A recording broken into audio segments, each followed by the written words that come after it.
If you want to know exactly what it looks like to run a $5,000 per month community, how much time it actually takes to run it, if it's stressful, if it's manageable, can you do it while you work a job, what your financial ceiling actually is when you're working an online job like this, then you found the perfect video. In just one of my communities I've been managing for over a year, it has been making a minimum of $5,000 per month. Obviously, sometimes it goes under, sometimes it goes up. That's business. As a bonus, if you stay to the end of this video, I'll show you exactly what our plan is to scale from this $5,000 per month community to $50,000 per month by the end of 2026. So number one, how do we run the community? It's actually pretty simple. It's just problems that you have to solve. You have a community managing job. You have a delivering job, such as giving the people what they actually want. You have a stickiness factor, the people who actually stay and enjoy the community. You have people who are in the community and are not getting value and they're leaving. You have a churn problem. You know, there's different things in the community that you have to deal with and address. So for me, what I focus on, I'm the community manager and growth operator. This community that I run is with a YouTuber that has over 1 million subscribers, has made over 7 figures online with YouTube revenue, just with the YouTube AdSense. So in this program, we teach exactly how to get monetized online. But what happens if someone comes in and they don't get monetized? Well, that's what the community manager's job is, to figure out exactly how do we get the best results? How do we structure the courses better? How do we make sure that people are showing up to calls? What can we do when people leave to try to get them back in? And it's actually pretty simple once you get the hang of it, because you don't always have to be the guy. This one community that I manage is making me over 4 figures a month. Just one community, taking less than 20 hours a month, maybe a few hours a week, sometimes only 10 minutes a day. And if that can pay you over $1,000 to $2,000, maybe even $10,000, you know, one of these days I made over $1,500 in a day just from this one community. And what happens when you're able to get 10 people like this that are paying you $1,500 in a day? Disclaimer, not a financial advisor. Each week we have live calls. After the calls are done, we take that recording and throw it into the classroom. So that's how we build the courses. On top of that, it's only taking around an hour or maybe 2 hours a week from the actual creator himself to run the community. So imagine if you're someone like me, you can take this opportunity to some other creator who's not making $5,000 a month from YouTube, or wants to make an extra $5,000 per month like this creator did, and tell him like, hey, I believe that if you took your skills and brought them online, brought them to Skool, or brought them to whatever platform you host. I prefer Skool. Skool's the best in my opinion. And you run the community for them. You don't always have to be the guy. You don't have to have a skill yet.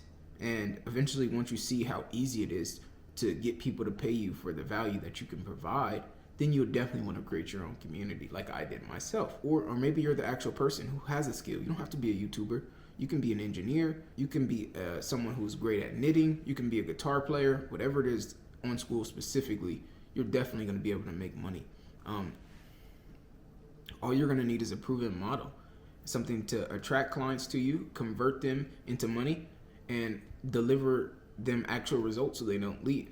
If you can do those 3 things, you're well on your way to building a good community. So how much time does it actually take?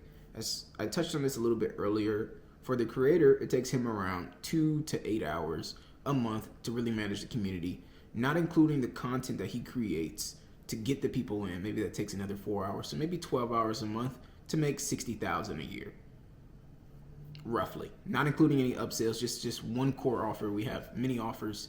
This is just one offer, one community. We have over 100 to 200 members paying around $50 to $100 a month. So you can do the math on that. On my end, I'm taking the sales calls. I built the funnel to make sure that the people actually book appointments, so I don't have to have a setter. And a setter would just be someone who's calling these people to book appointments with them. We actually have people who book appointments with us, so we don't have to chase them.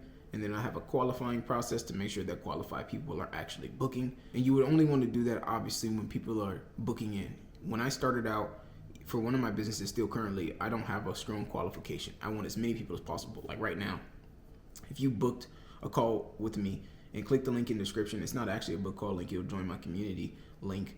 But if you click the link in the description, it's not a strong qualification process because I don't want to scare you away.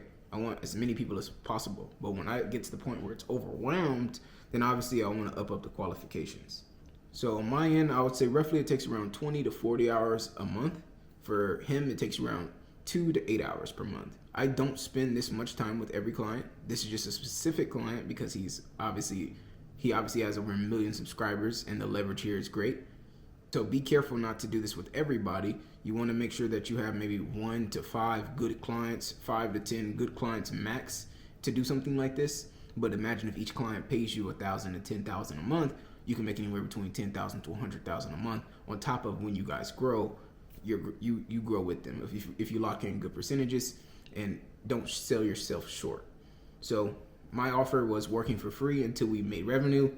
I made him $500 in a day. The rest was history. So what's the revenue ceiling? Like, how much money can you actually make? Truth is, there is no cap. And that's why I love this business. The name of the game of entrepreneurship is to have no ceiling. Profit margins will affect you. Your own personal self-development will affect you. If you smoke and drink every day, obviously that's going to affect you way more if you're reading books and going on runs every day and eating healthy. So being able to make more money is totally dependent on your self-development. And the best thing that I can say that helped me grow faster and got me clients was mentorship. The people who I worked with all make $100,000 a month, and they didn't always. There were times that they made $20,000 a month, but then they just skyrocketed because people grow.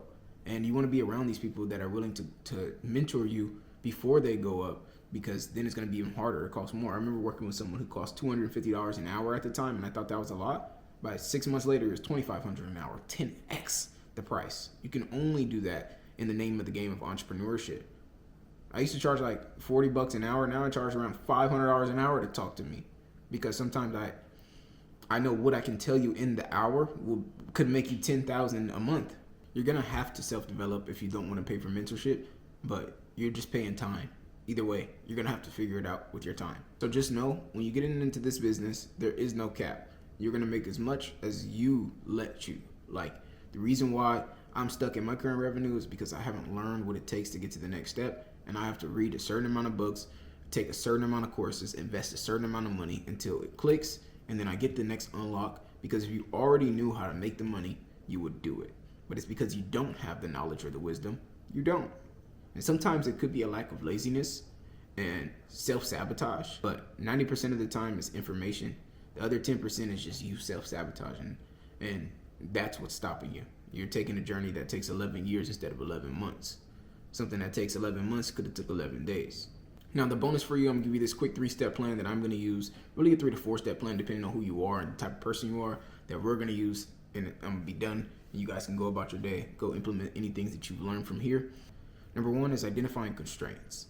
We need to figure out exactly why we're not making that revenue that we want to make. Let's say if we want to make $100,000 a month and we're stuck at $10,000 a month.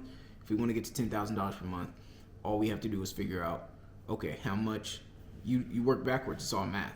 So let's say if we have 200 clients that are paying us $50 a month, and that equals $10,000 per month. Well, guess what?